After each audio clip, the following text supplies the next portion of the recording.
Hello, everyone, and welcome to Azizi podcast. My next guest is Gayle Falkenthal. Gayle is a strategic communication consultant. She specializes in crisis communication planning and response. She's also a boxing journalist and writes for Communities Digital News. Enjoy the show, everybody. And we're live.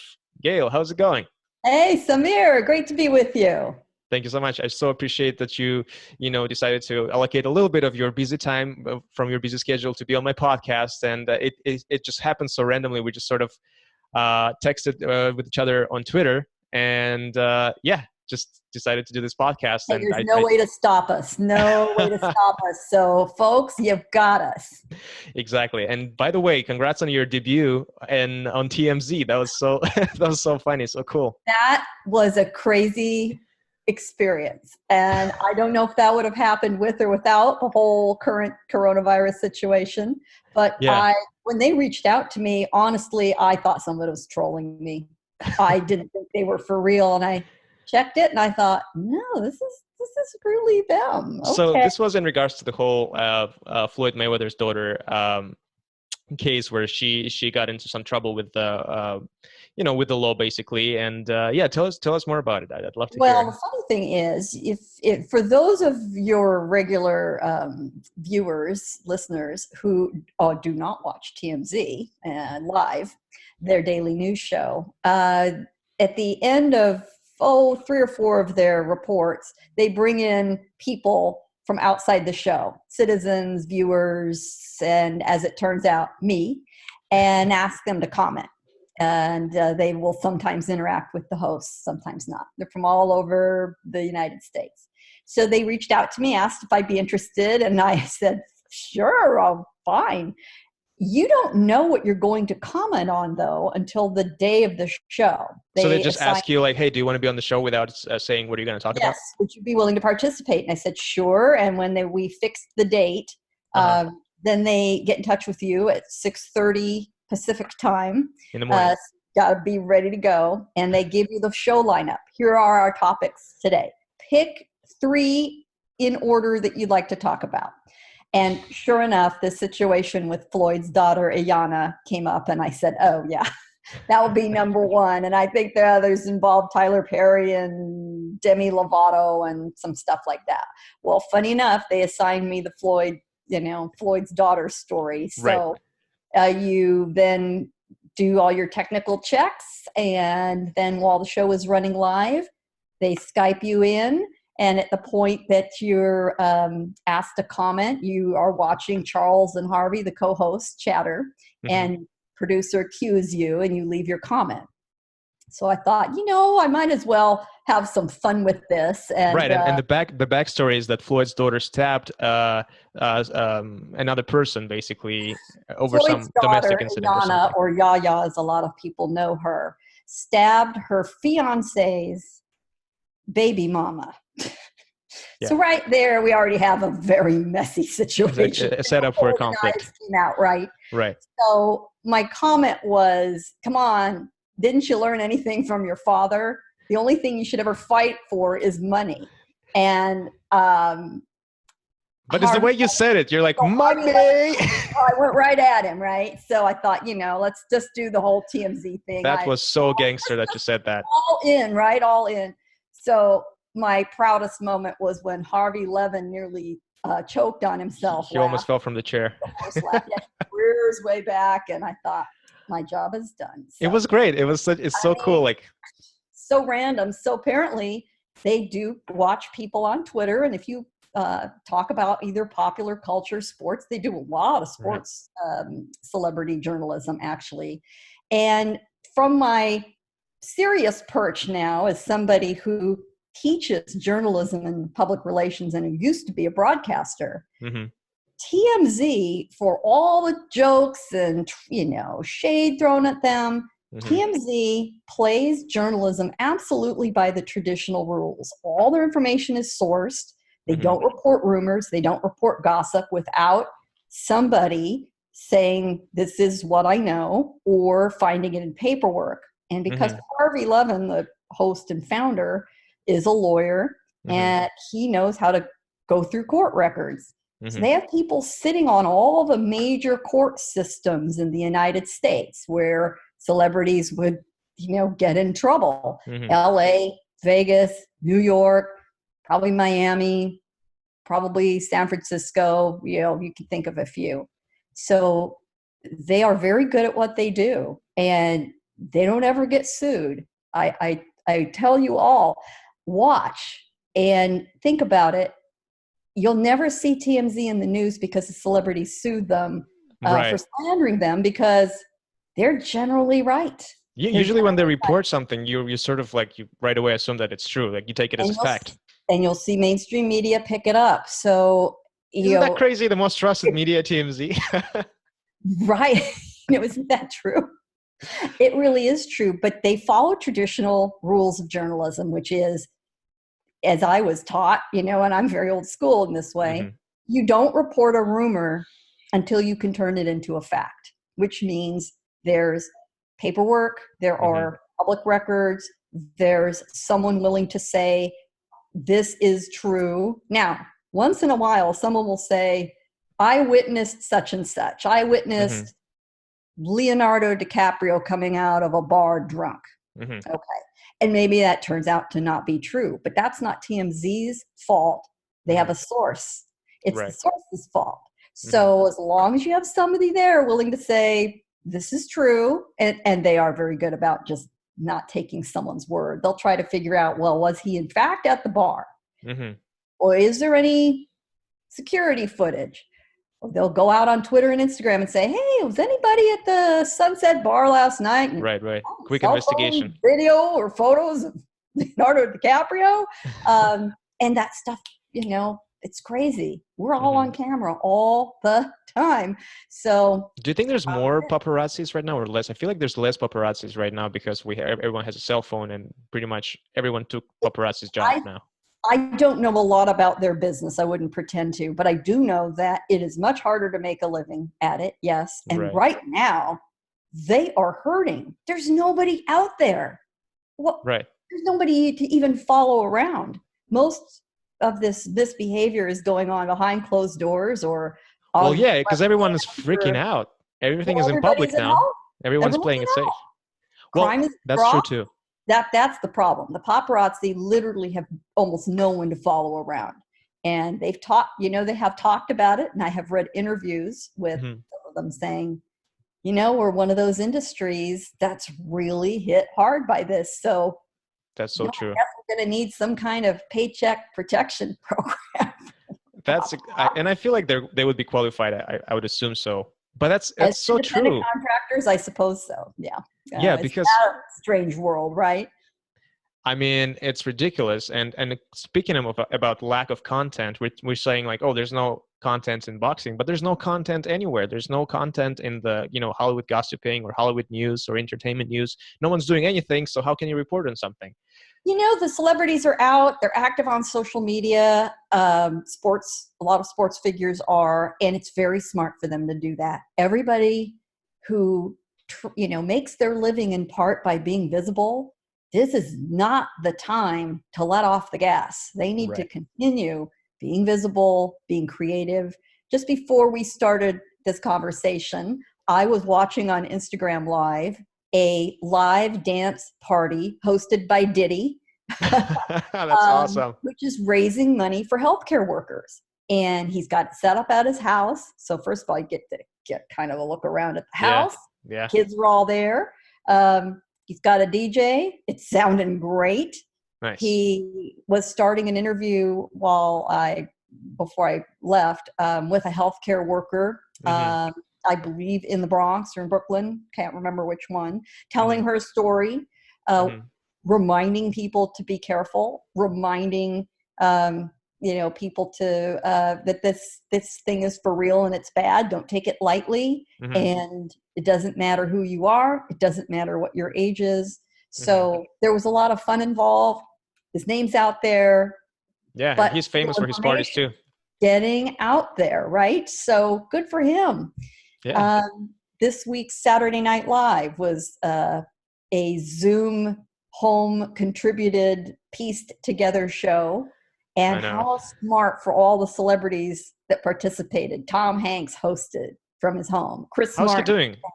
seems to be fine. Yeah. Seems to be fine. He said, Gosh. I guess I'm, America's, most famous COVID-19 patient, because he was really one of the first celebrities, right? Yeah, it was So him then Idris Elba. yeah, right. Right. Oh, that killed me. Anyway. Well, he's fine though. Let's hope. I know. But speaking Well, of those, not every sort of publicity stunt like that on social media with the staying at home was like well praised. For example, do you know about Gal Gadot I do. Imagine song and how it was highly criticized? What do you think about it? I mean, it was a little You cringe. know, yeah, everybody who's in that position, here I just talked about, it's very important for them to be visible. Right. But it's very important for them to be visible in a supportive way or in an entertaining way, Mm. and not to hold themselves out as trying to tell anybody what to do, or you see a lot of first world problems kind of whining going on. um, that's not the time. Yeah, Mhm. it was very ill received. It was also very early on, when a lot of this, I think, was a little more raw for people. Mhm. And companies really need to watch this too. We've all gotten dozens and dozens of emails from any company we've ever done business with, and Mhm. maybe quite a few we never have, and we think, why did I get that? Right. Saying the safety of our employees is our highest priority, and everything sounds exactly the same. Yeah, very dry. Yeah, yeah, folks, I get it that you feel compelled to communicate with your Mhm. audience or your Mhm. wannabe audience, but give us some useful information. Are Mhm. you still open? Are your hours changed? Are you Mhm. accepting return? Are you extending your return policy? If we buy online, do we That's a get good one. 180 days instead of 90 days to return something? Or do you have contactless pass offs? Um, that's the useful information. If I need to ship a package, which I did the other day, all I want to know is my usual vendor in my area open. Mhm. I checked. Thankfully, they maintain good, up to date information on their website, and it was right on target. Went down, took care of my business. So That's do you think like speaking of that, trying to put out a conscious message without really putting your first world problems out there, do you think Gal Gadot had like a manager or an agent, or like she has like a PR team that kind of said like, let's do Imagine Thong with all the celebrities, it's going to be great? Or she No, I think they're all going stir crazy at home, just like everybody else. And they know how to use these tools. And Mhm. most of the time, in the normal universe, they're perfectly fine working on Mhm. these things themselves, being authentic, right? That's what Mhm. everyone wants. So I'm sure she had her heart in the right place, Mhm. but it was very tone deaf, and that can happen. She should have acknowledged it right away. She did. She got it. And occasionally somebody is going to do that. You apologize, you move on. But the Mhm. most important thing is, did you learn something from it? Did Right. you did, don't repeat that mistake. No mistake should ever be repeated. You don't want it to happen twice. If you're going to make a mistake, make a whole brand new one. That's okay. But it's going to happen. So, This is new territory for everybody. so let's talk about PR, right? Public relations. I feel like everyone sort of says it, everyone's talking about it. Bad PR, good PR, how do you say this? Bad PR is a good PR or something like that. But not, I don't think everyone, All publicity is good publicity, or the there's other no, saying is, there's no such thing as bad publicity. exactly. But yes, there is. Here to tell you, yes, there is. So let's talk to you as a professional. What exactly is PR, public relations, and what does it entail? It's a funny thing. So many people aren't quite sure what it's all about, and they do think, oh, publicity. You just want people out there known, or it's media relations. You just want to get people on TV or in the newspapers or on TMZ or something. Hmm. It's more than that. It's the fault of our profession that we've done a such a bad job defining it. But essentially, we are engaging in a two-way conversation with our audiences. That's what it's about. We want to engage the people we're interested in communicating with, customers, donors, board of directors, your employees frequently. You want to start that conversation about whatever your business proposition is, whatever your nonprofit is about, what are you about as a person or a brand. And then the important thing is to get the feedback from that audience. Is the message well received? Do they understand it? Do they have questions? You want to engage them in a dialogue. That's where it's different from marketing. Marketing is a megaphone. Marketing just blasts it out there. And if they're smart, yes, they do see what the reaction is, but it's not a two-way conversation in the same way. And it's also, in theory, communication that's paid for. You're paying for the space. You're paying for the airtime. You're paying for the page. Right. So there's, I hate to use this phrase anymore in America, but there's a quid pro quo, right? We give you money and we expect access in some way. And that extends even to things like market influencers. Now we want access to your audience because they believe you and trust you and like you and hear what you have to say. It can involve paid social media. There's a lot of things that filtered in thanks to technology. But the big divide in theory has been that marketing is one directional, public relations is two directional, is more of a conversation. And in my opinion, and this is my opinion entirely from the way I operate, it's much more about storytelling, which is what I've always wanted to do. I started first as a journalist, which is not unusual for a lot of public relations people. And there really isn't, in a lot of ways, a difference between the objective of journalism to tell a story and public relations to tell a story. It's just that you're serving different ends. That's the only difference. The story still needs to be compelling, correct, and it should have a call to action. Right. So let's talk about if we're like, because I'm very passionate about sports and industry of sports and what's happening behind the scenes. If I'm an athlete or I'm a sports organization, what kind of PR do I need, and how do I go about public relationships, and what's the sort of like A, B, and C of? So in sports, your commodity is either a team, or say in boxing, it's an individual. And you want to establish a relationship between that team or that individual with the fans, with the followers, and sometimes with other entities, businesses that want to align themselves with that athlete or that team. So again, it's two-way conversation and it's relationship building. So to me, the most important thing to do is establish, what's that athlete, what's that team all about? From a brand perspective, from a personality perspective. Let the fans in, let the businesses in who want to align themselves, that would be it a sports apparel company or any other commodity that might want to align themselves. Right. And establish that relationship so that a fan or an outside brand believes they know them, believes they understand them and their story. I think one of the reasons that many people are passionate about boxing, which I certainly am, every single fighter has a story. Every single one has a story about how they rose up to whatever level they've gotten to as an amateur, up through the Olympics, say, or as a professional. And they're very compelling personalities. So for somebody like me, it makes them very interesting to work with. There is a lot to work with.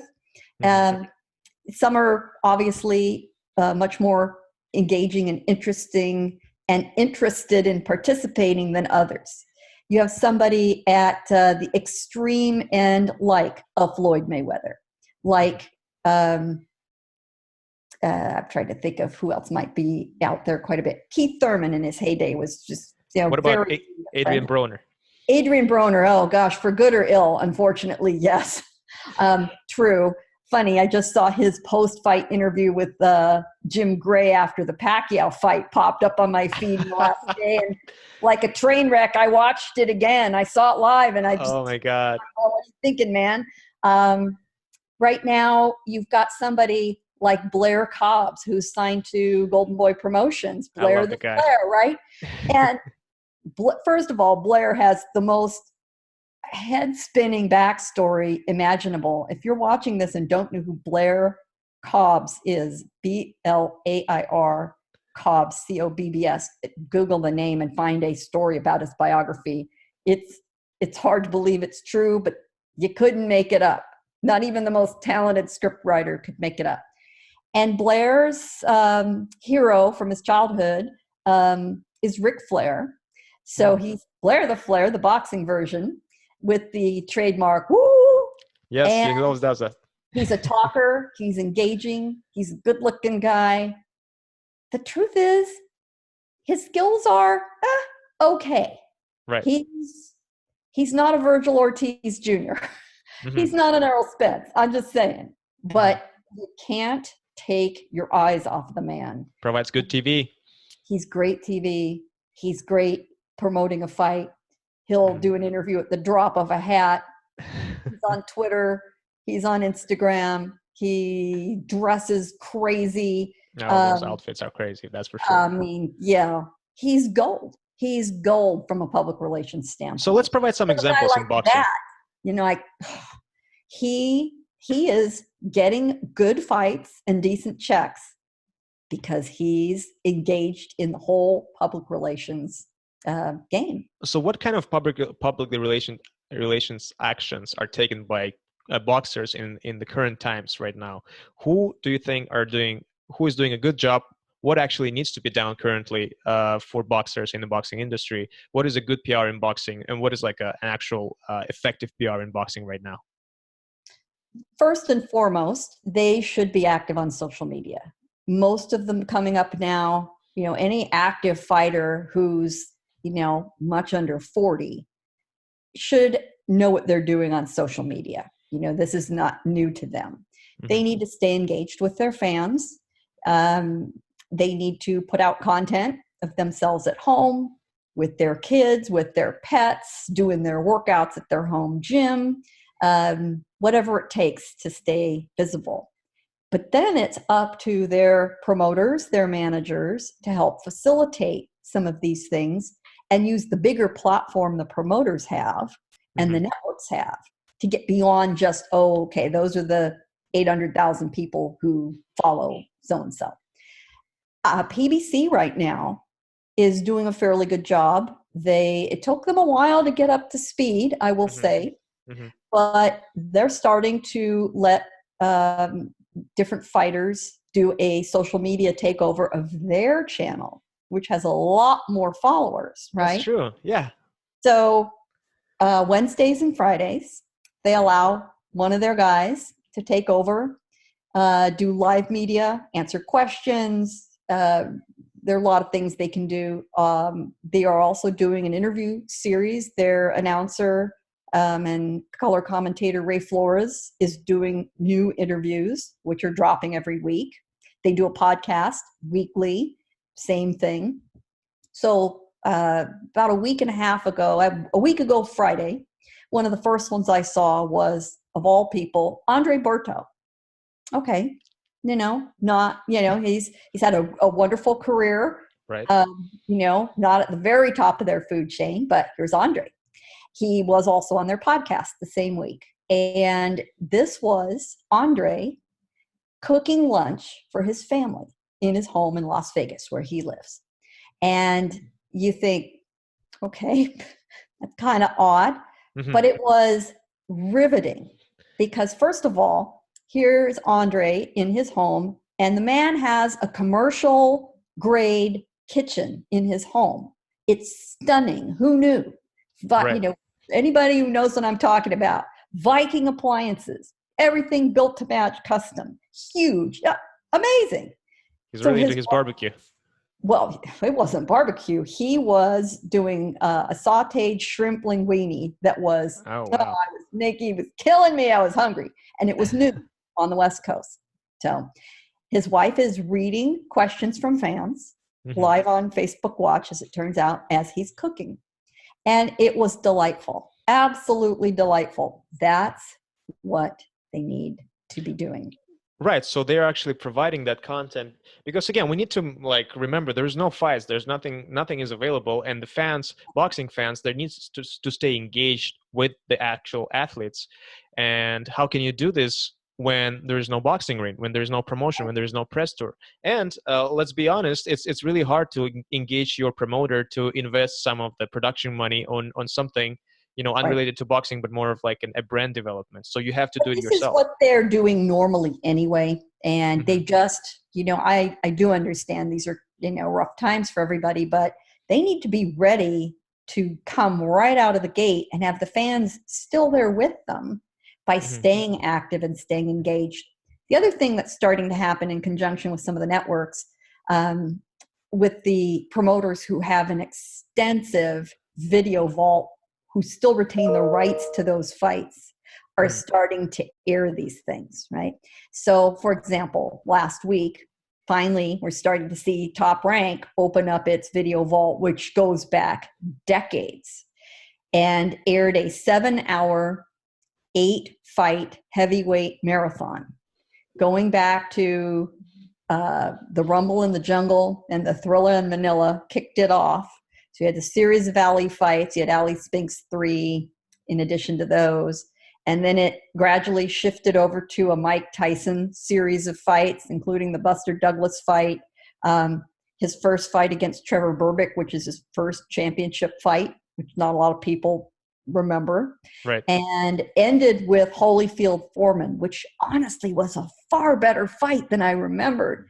And it was great stuff, fun to watch. The theme hung together. You could sort of come in and out all evening. Smart thing to do. Right. Showtime, a couple weeks ago, decided also to do their version with their video vault. And the first programming they decided to offer was the incredibly crazy trio of fights between Israel Vasquez and Rafael Marquez in the mid 2000s. Most people know the Vasquez Marquez series. Hmm. And the WBC learned about this and decided, we can get in on this. And so they set up a live Zoom, hookup that was funneled through Facebook Watch so fans could watch. Right, right. I've About a seen one of half those. dozen of us boxing writers together with Israel Vasquez, watching his own fights. And we're doing Q&A as we are all watching together with him, asking him about things that had happened in the ring. How did this go down? How did you find this? And talked Hmm. about how he saw Marquez. And, that third fight was a brutal, brutal 12-round fight. I mean, just viciously hard. And one of the writers said, "So, Izzy, how'd you feel after I mean, it's taking incredible to ask 12 questions rounds of just right getting away. pummeled? Man, it was just brutal." He did win the fight by majority decision.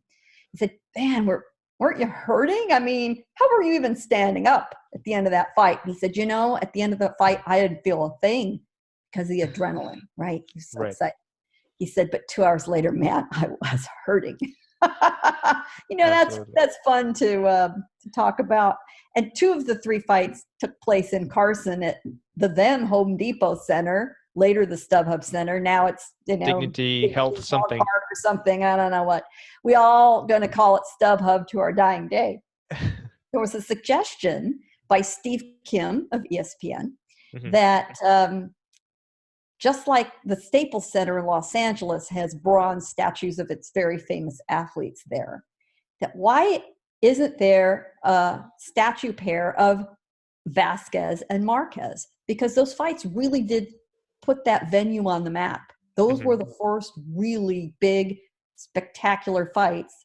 And two of the three fights were the fight of the year in 2007, I think 2008. that's a great idea. So we asked Vasquez, "Hey, what do you think about that? And Of course, he's a love it. very humble guy. He's 45 now. He lives in LA. He's not in the best of health, but he looked pretty good. Mhm. So we asked him, and he laughed. And he said, well, okay, yeah, that'd be kind of cool. Yeah, that'd be great. He said, but if they do it, I want it to be from the first fight. Well, the first fight was the one of the three that he lost. Mm.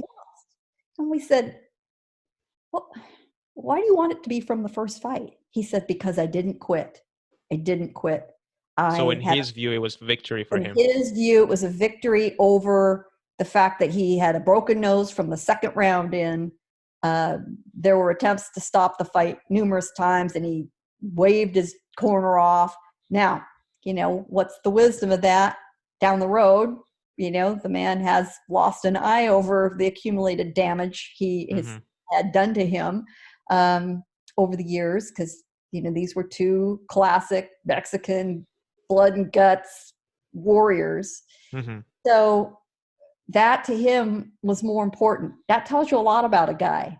That's the kind of stuff that, for any fan watching, completely ties you in to that Hmm.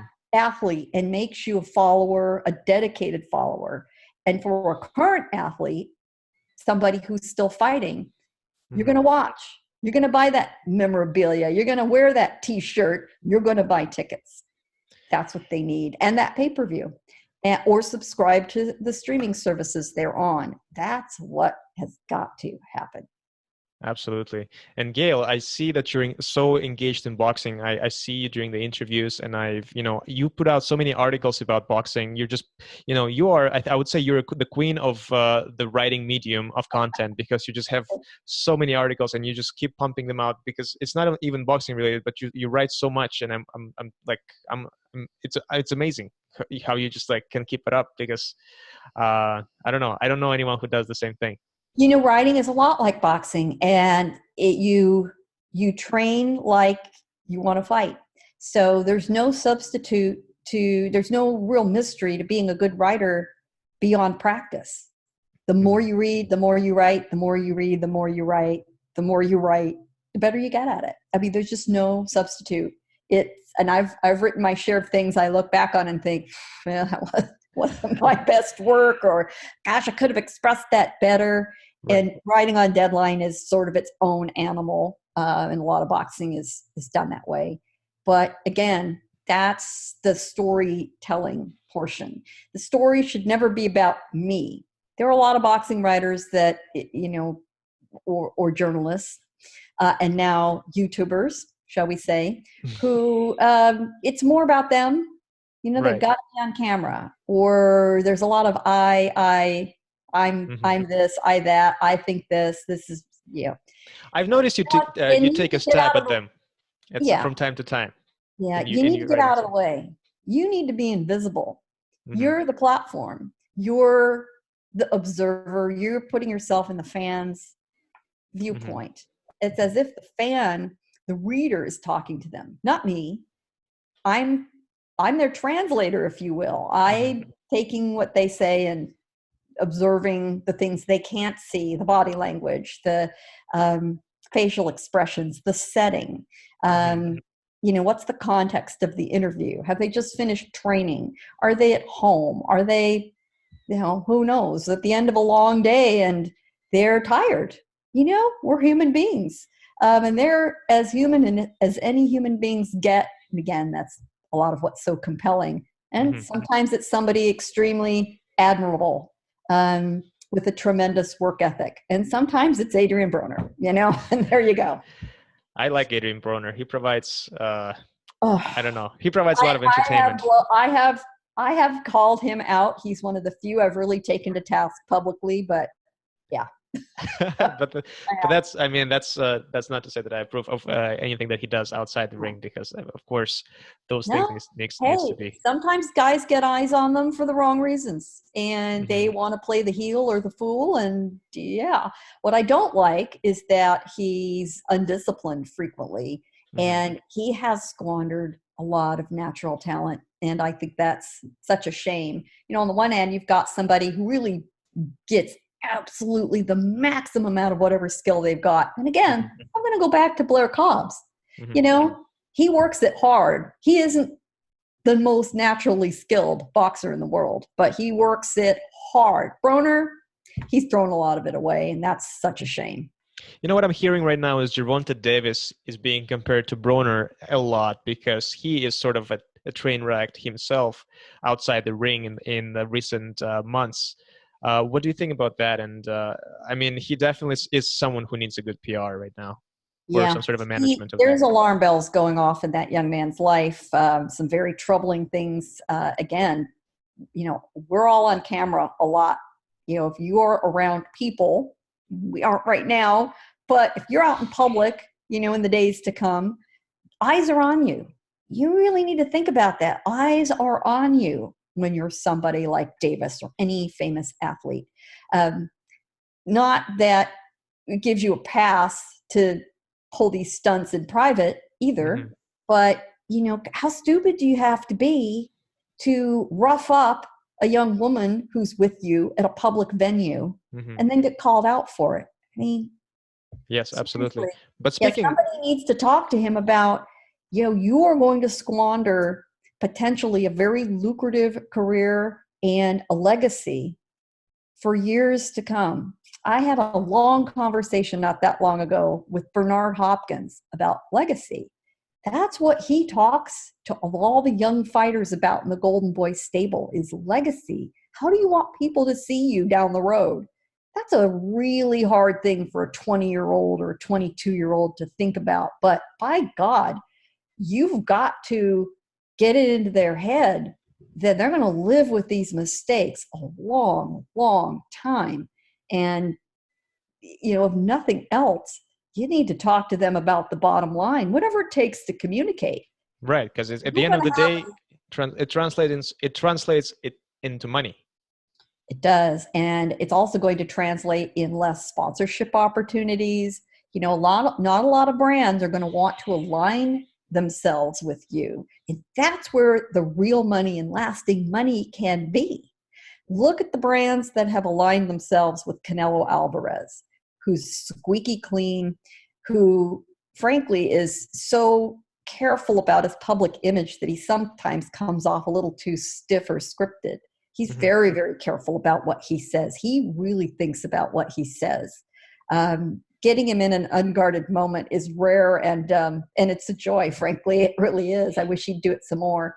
But that's where a brand like Hennessy or Tecate aligns themselves with him, and you know that money's still coming in, whether he fights or not. Now, of course, Canelo is not going to need any Paycheck Protection Act anytime soon. It is Um, what it is. Yeah. but but those are the guys smart enough to start getting the sponsorship deals, the athletic wear brands. He was with Under Armour for a long, long time. That's the smart thing to do. You know, another thing during this coronavirus times, kind of was sort of embarrassing and really disappointing to see is Billy Joe Sanders. Have you seen that video of him punching the bag and talking about beating up women? This was, Oh, for me, it was oh, unbearable how he came up with that and who allowed him to do this. Like, who was Billy holding that Joe, camera? yeah, Billy Joe Saunders um, has displayed his bad behavior more than once, and certainly long before this.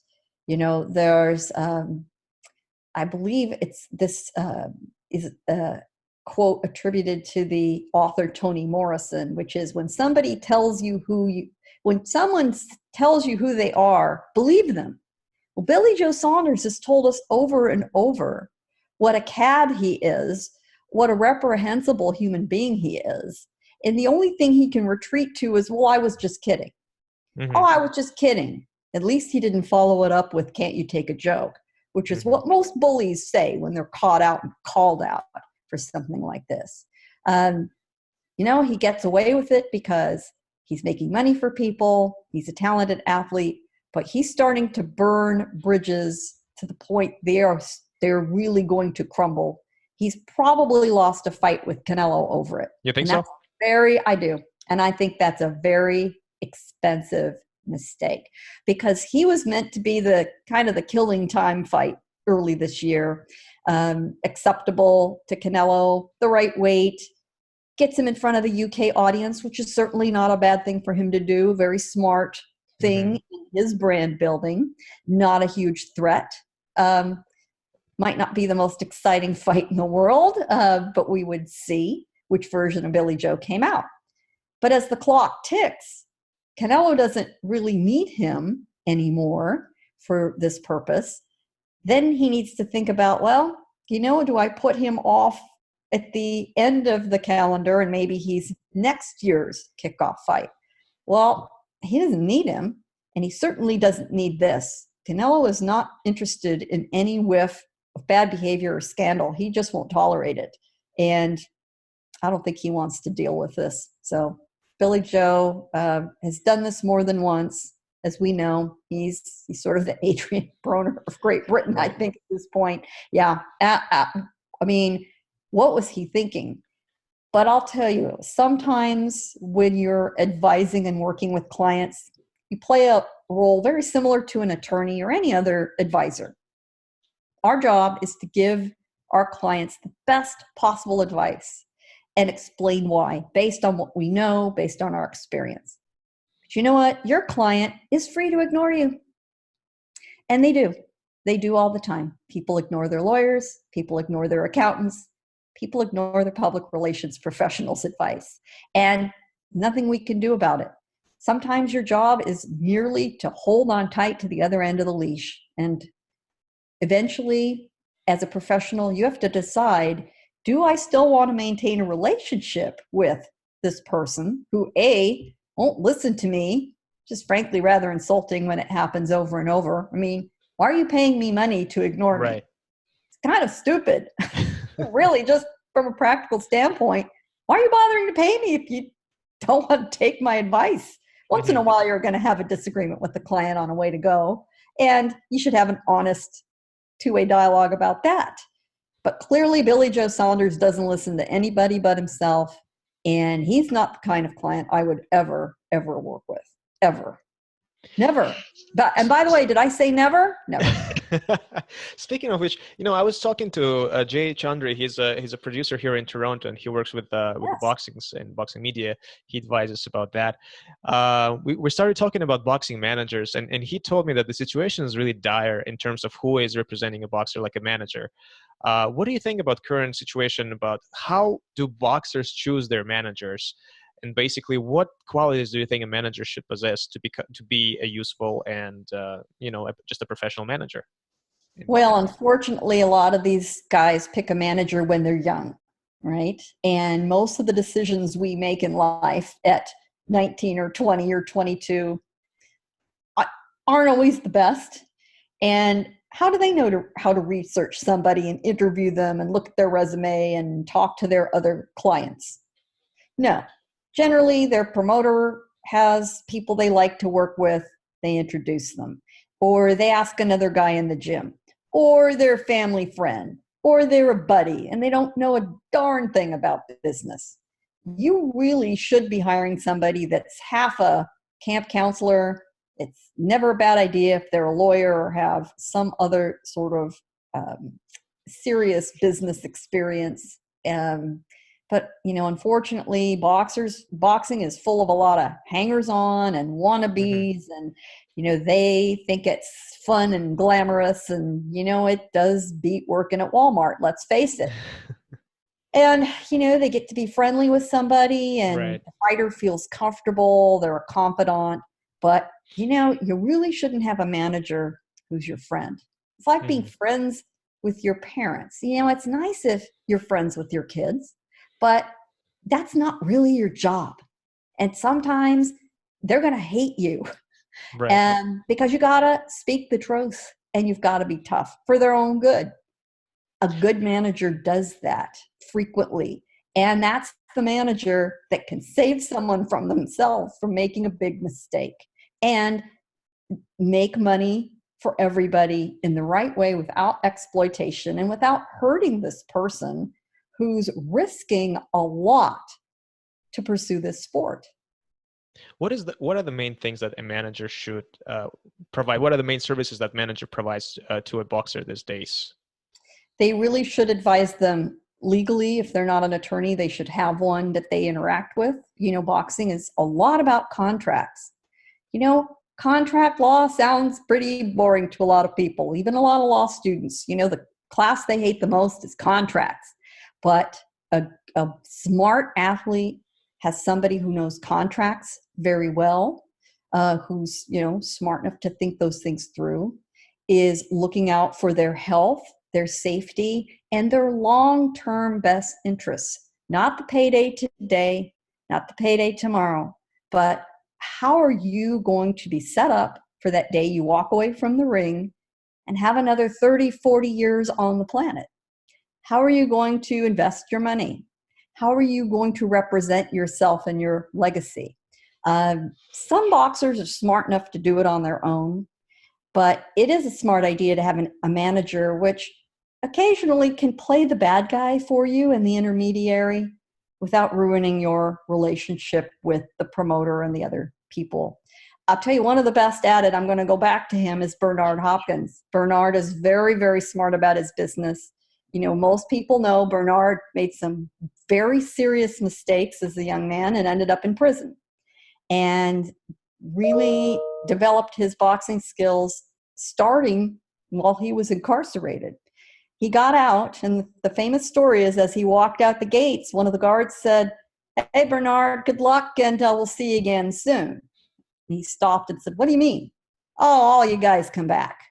And he vowed that was never going to happen. And he turned into this disciplined, relentless machine in training, in his personal habits, and he invested virtually every dollar he ever made. There's nobody that owns more property, I think, in boxing than Bernard. Oh, I didn't know that.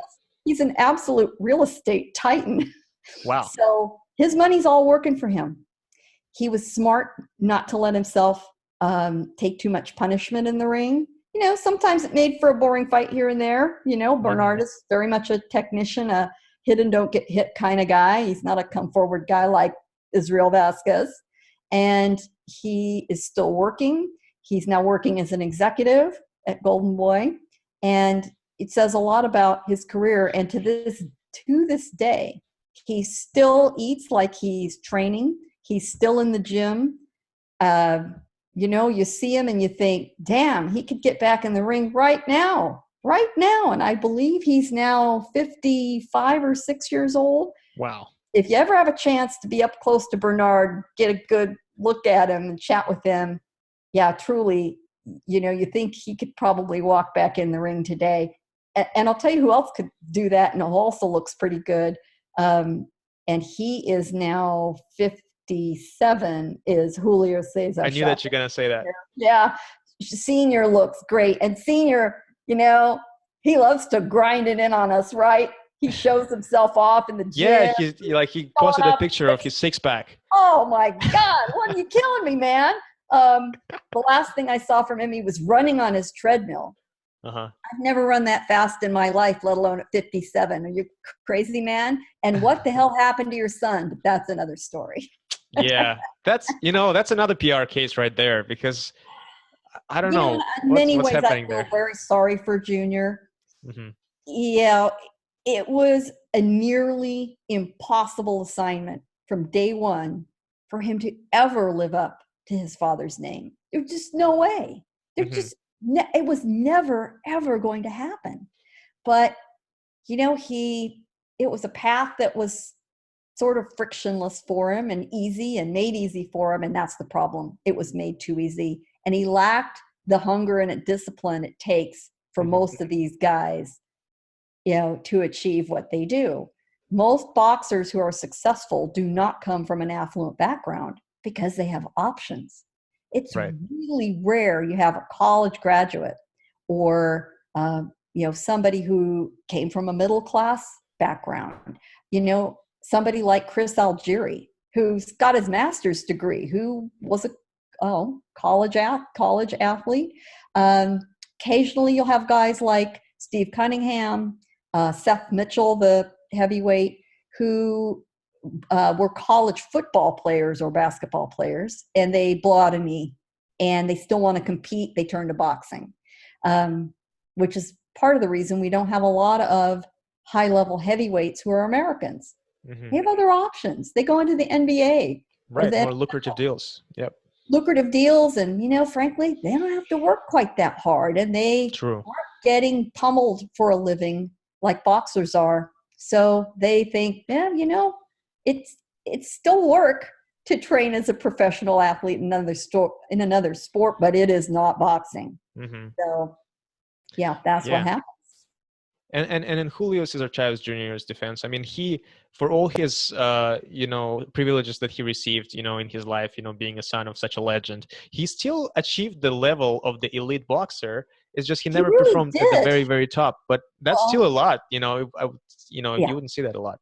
Well, again, he had his father's DNA. He did. He had a lot of natural talent. He just didn't have the work ethic. And you really, if you are going to pick skill versus work ethic, I'll take work ethic every single time. True, true. Gail, I wanted to ask you because I saw you working, with my own eyes. Do you have any sort of a special technique when you want to talk to a boxer and ask them particular questions? I read some of your articles about how you approach them, and you pretty much sometimes in your articles you teach other journalists how to do it. And I was wondering if you can, maybe expand on that and tell us about your techniques.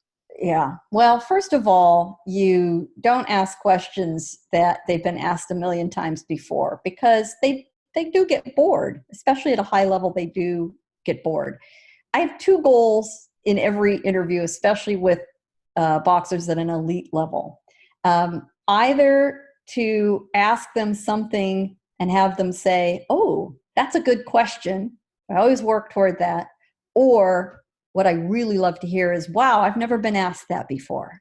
I've never been asked that before." And suddenly they're engaged in the interview. And the other important thing to do is, for Pete's sake, shut up. Shut up and listen. And I mean, really listen. Not think about what the next question you're going to ask them is. Listen.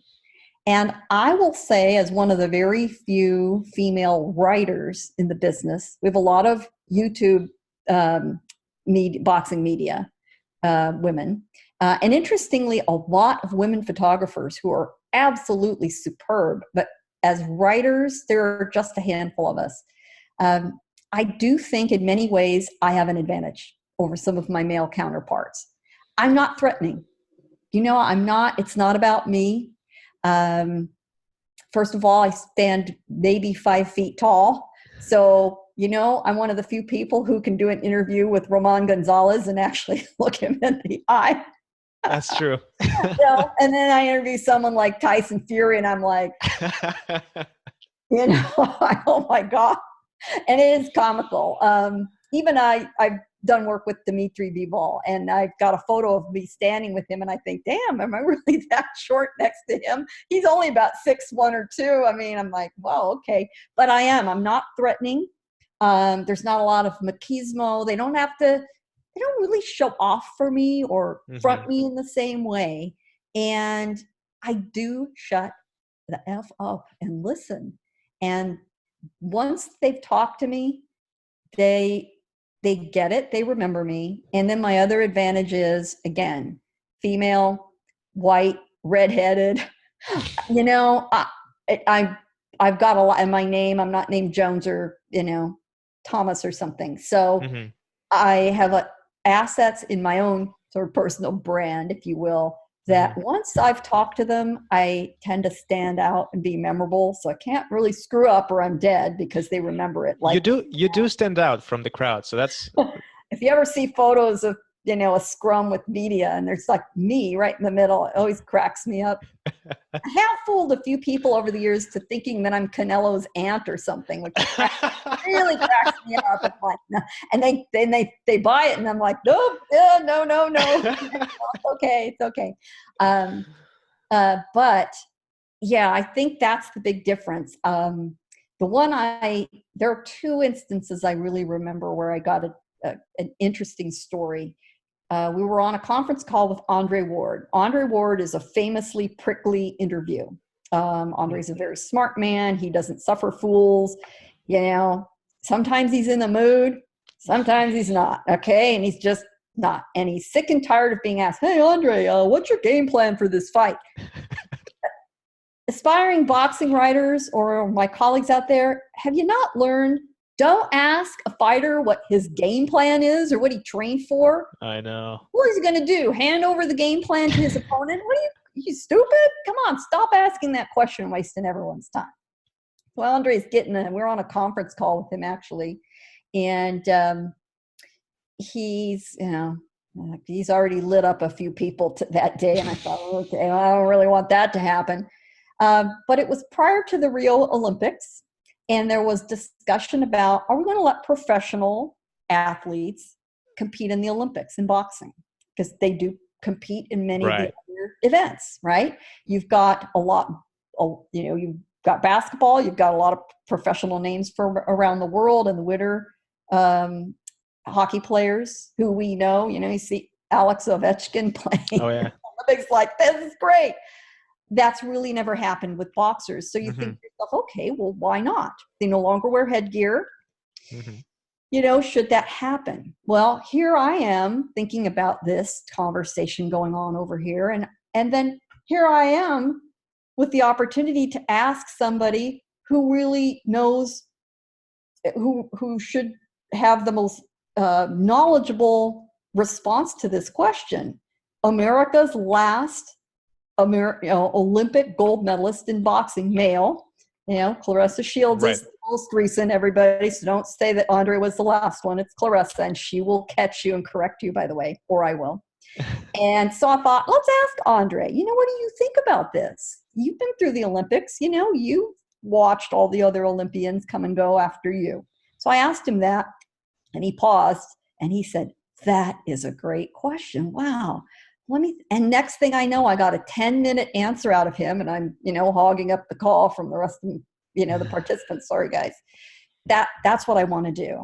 I want to tie their insight about something to the sport. What do they think? What have they learned?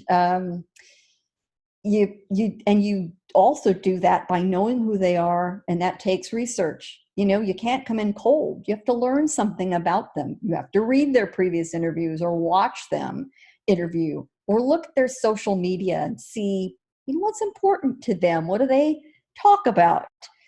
The next instance, and I don't know, I don't think you were there at this one, but it was one of the last sort of small group interviews that Gennady Golovkin did. After his 2 fights with Canelo, it was prior to his fight with Steve Rolls. So there was a small media availability for him in Los Angeles. And we were in fairly close setting. There were maybe 24 of us total. And I actually got there late due to traffic. And you know what I'm talking about, Samir. Right, absolutely. Pure hell, right? And I get up there. But I've interviewed him many times, and he recognizes me. There's that asset again. So we did our group, and he did what he needs to do. He's very businesslike. He knows what his obligations are. And as they were leaving, he actually came around past me, and he looked a little weary to me. So I didn't ask him an interview question. At that point, I looked at him and I said, I put my hand on his shoulder and I said, how are you doing? How are you doing? I think the way it was spoken to him, I can't really repeat in the moment how it happened. He looked at me and suddenly the floodgates were open about, he was just worn out. He was worn out from what the business end of things requires and the games, and feeling like he got screwed over, and the whole thing. And he had Sergey with him, who I'm sure you know. Right. Great guy. Very familiar translator, wonderful guy. There's a guy who needs to do an interview. He is fascinating, by the way. He is an expert. He's an academic. That's a good idea. I'll text him. He's a Soviet security academic. You should talk to him. Google his name. It's amazing. Anyway, so I stopped him and said, "Is this on the record?"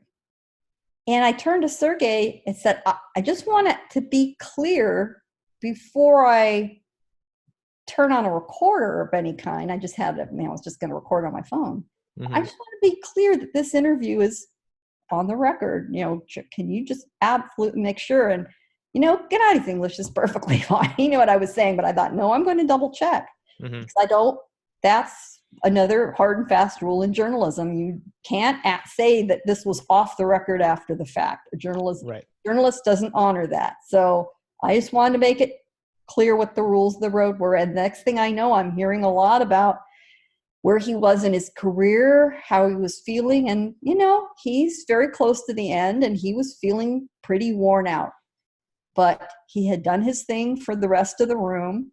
They all bailed out. And here I am sort of lingering and, got a bit of insight. But it goes back to the number one rule is when you do an interview, know something about the person, ask smart questions, even ask weird questions once in a while, and then listen, really listen. Not fumble around with your stuff, not look down. Stop what you're doing and listen. And you're going to hear something you can follow up on. And maybe it is a crazy question you ask. We have a colleague, Albert Baker, who's become an absolutely superb filmmaker. His series is Under the Hand Wraps. I love his stuff, yeah. Great Albert's YouTube channel. got a very interesting personality, fun. The guys love him. He's very much a great guy, giant man of the people. And for a stretch of time, he started asking all these guys whether, he would just say, Hawaiian pizza, yes or no? Now, this is something people feel very strongly about. You know what I'm talking about? Hawaiian pizza is, ham and pineapple on a pizza. And for the record, hell no, never, not a chance, no. Fruit does not belong on a pizza. I'm in that camp. But everyone has an opinion, right? Everyone has an opinion on this. And you just start asking people at the end of every interview, okay, just have one more question for you. Hawaiian pizza, yes or no? And they would just go off. Suddenly you see the real person. And he started stringing together a series of questions about Hawaiian pizza, yes or no. Jesse Vargas, one of the most funny answers. Go find it. Great stuff. That's creativity. That's the creative process coming out versus absolutely. I'm worried about clickbait and, racking up views on my YouTube channel. That's okay. I'll tell you who else is very good at it and who also tells an absolutely great story about his most infamous episode is Radio Raheem. Oh, I love that guy too. He's so talented. Go look up Joe Rogan. Joe Rogan, yeah, I saw that one. Radio Raheem, and he gets into the whole story about his most famous incident with Deontay Wilder, which ended up with the "to this day" meme, right? But the smart thing that Raheem did is when that all got rolling, which, by the way, turned out to be born from a misunderstanding. Deontay misunderstood what he was being asked. Raheem let him go. He didn't stop him and say, "Oh, it's not what I meant." He let it rip. He stood there. He shut up and let it happen. And, the guy is infamous for this now. He should be selling T-shirts with his name on it, saying, "To this day." And I think that's exactly what he did. I mean, he capitalized on that as well. And I mean, that was a great story about Radio Raheem and how he was attacked afterwards. But yeah, and about Gennady, I read your article. It was great. So you basically portrayed that story. So it felt like a great insight. So that was pretty cool. It goes back to your goal being storytelling, and it's not about you. Get out of the way. It's really my best piece of advice. I teach college students, both undergrads and graduates, in public relations and writing and a variety of things. And I tell them two things. And one is about the need to really develop your writing skills and all these things we've talked about. And get to the point. For Pete's sake, get to the point. My mantra to them in class is, it's got to be all killer and no filler. All killer, no filler. Get to it. I love it. Don't use a long word when a short one will do. Don't use a long sentence when a short declarative sentence will do. So, Gail, just wanted to bring something up as well. I remember during Joshua Ruiz, the second fight, the rematch, it was held in, I think it was in Qatar or Saudi Arabia. I'm not sure, Saudi somewhere, Arabia, yeah, Saudi Arabia, just right. outside Riyadh, Saudi Arabia. And you've put out an article basically criticizing the whole idea behind, going to Middle East and organizing a fight there. I was just wondering if you'd be able to elaborate on that and share your opinions on that as well here again. Well, I understand that for Eddie Hearn and for Anthony Joshua and Andy Ruiz Jr. and their entire teams, this was a business decision. It made them a lot of money. I completely understand that. We've all heard that rationalization many times. I think sometimes, though, you really need to think very carefully about what you stand for and what your principles are. Just as I would not represent or work with somebody like a Billy Joe Saunders or an Adrian Broner. I just wouldn't do it. Um, I would I would not take a fight like that to a regime known for its abuse of its citizens, particularly its women, particularly its LGBT community. Essentially, if you aren't male and Muslim, you've got a very, very hard life in Saudi Arabia. And for an American, a Mexican American fighter to participate, boy, that's rough for me. And it was very rough for me then to see American journalists choose to participate in this fight, because then we do have a choice. Do we cover it? Do we travel there? Eddie Hearn was asked about this, made assurances that everyone would be treated well, assured their safety. Well, that's nice because he'd bought his way in, right? And the Saudis are very eager to sports wash their political and human rights record by inviting big sports competitions. They've done this with Formula One racing and tennis and a few other things. And they want us to forget their record. And this also happened to be right in the midst of the absolutely horrific murder of Jamal Khashoggi. Not on Saudi soil, but, well, technically it was on Saudi soil. It was at the Saudi embassy in Turkey. For an American journalist, in the midst of that absolutely horrific scandal, to then agree to go cover the fight, I had a problem with that. And certainly I had a problem as a woman going to that country. I thank you very much, Eddie, but I don't think you're going to follow me around all the time to make sure I'm okay. If you encase us all in your little bubble and we get in and out, well, that's fine. And I did have colleagues who went, both male and female, a few. I chose not to participate in that. Did I cover the fight as a sporting event from back home? Yes.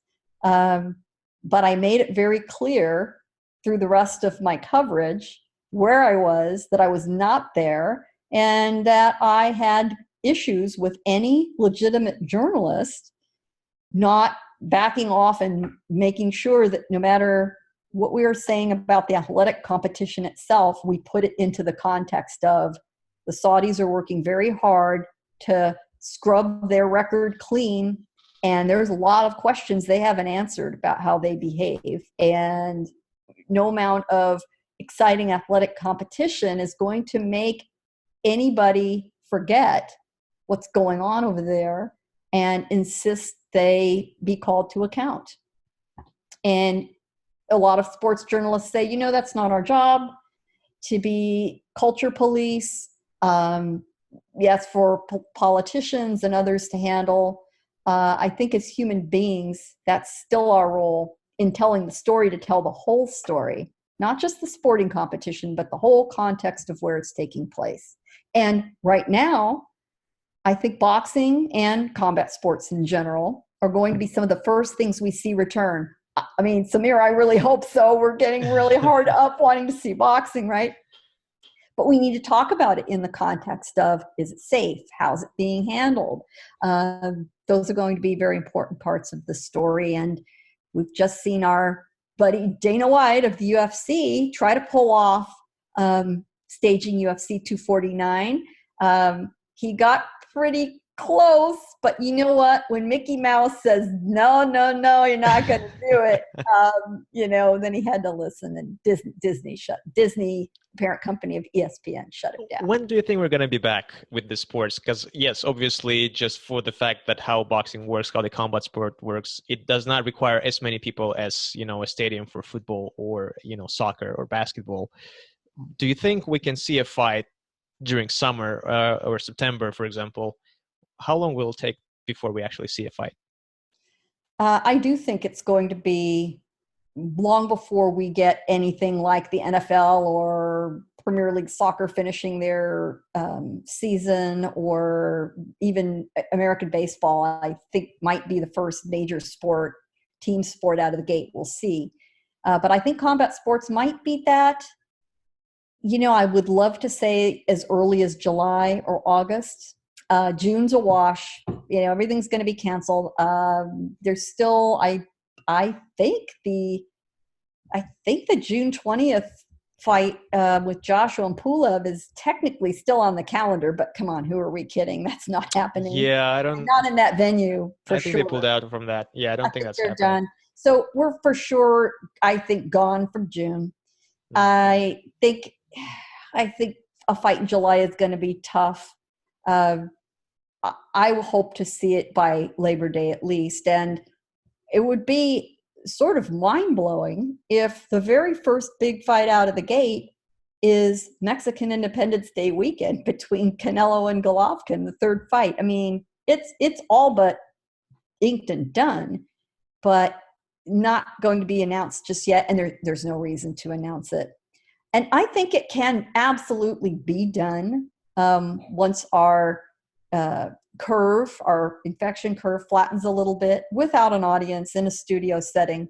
Because Samir, come on, you and I have both been to plenty of cards where for the first half of the whole card, there's nobody empty. there. Yeah. It's pretty much you, me, the trainers, the judging crew, the announcers, and the broadcasters, and maybe not even them if they're not really streaming anything. Gosh, it would be so weird to see a fight between Canelo and Triple G with no audience, though. Nobody there.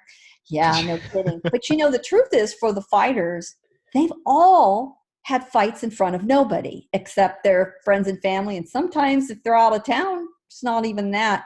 When they're fighting the 4 and 6 round fights, let me tell you something. Ain't nobody in the stands that they don't know. Very, very rare. Now, for me, from my point of view, I love it.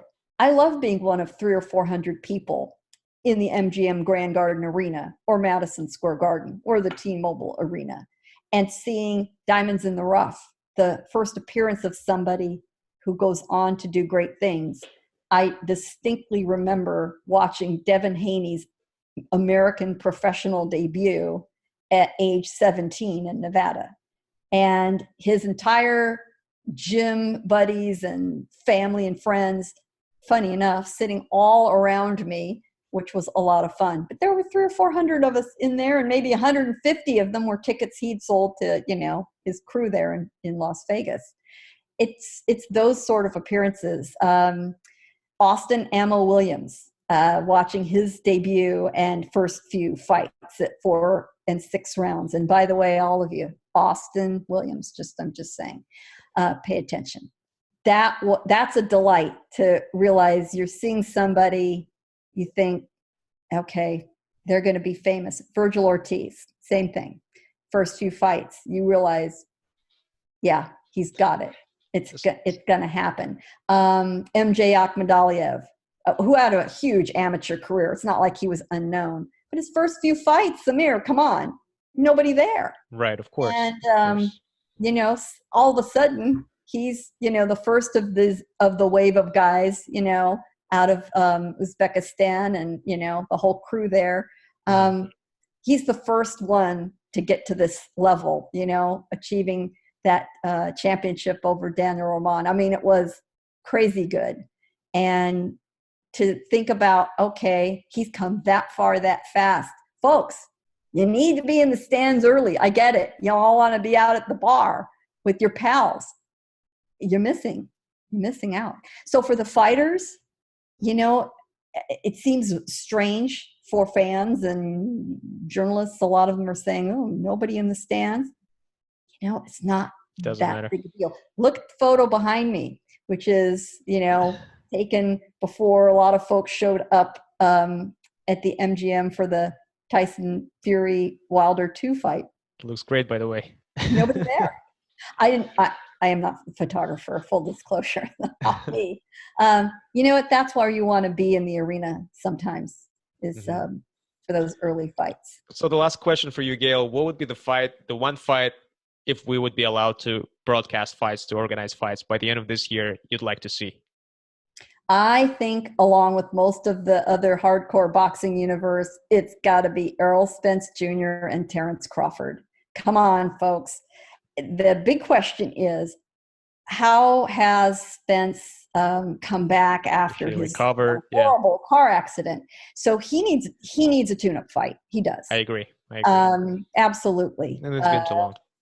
Yeah. And that's the other issue about when are we going to see fights again. A lot of these guys are rusty. I mean, being in shape is one thing. They're not allowed to spar, nor should they in this environment. And they're going to need, I would think, a minimum of 8 to 10 weeks of really good training. Maybe get it done in 6 or a shade under 8 if you're really in good shape. Virgil Ortiz is training pretty hard with his dad. They don't have to worry about social distancing. He's fine. He's working out. I would bet we might see a fight like Pro Gray Hooker come about. But yeah, I think Spence and Crawford. I admit I'd also love to see Fury and Joshua. I think that would be a fascinating fight. And that'd put 90,000 people in the seats at Wembley. I mean, it can't be anywhere else, right? Amazing fight. And the truth is, I'd like to see some of the other young rising talents stepping up in competition and taking a challenge. I'm not going to name anyone in particular right now. And as much as I enjoy watching and have enjoyed watching both Canelo Alvarez and Gennady Golovkin through their careers, I'm less than enthusiastic about a third fight. It is good, though, for boxing. It's good for boxing business. It's good to bring in a lot of fans. And I'd like to see that. And for Pete's sake, can we finally get Khabib and Ferguson eventually? This is a cursed fight. I don't think we will ever see it. It is cursed. Yeah, we're going to have to wait for that one, too. Gayle, thank you so much for being on my podcast. We spoke for almost 1 hour, 30 minutes, and it's been amazing. It's just you're a good questioner and you listen. There you go.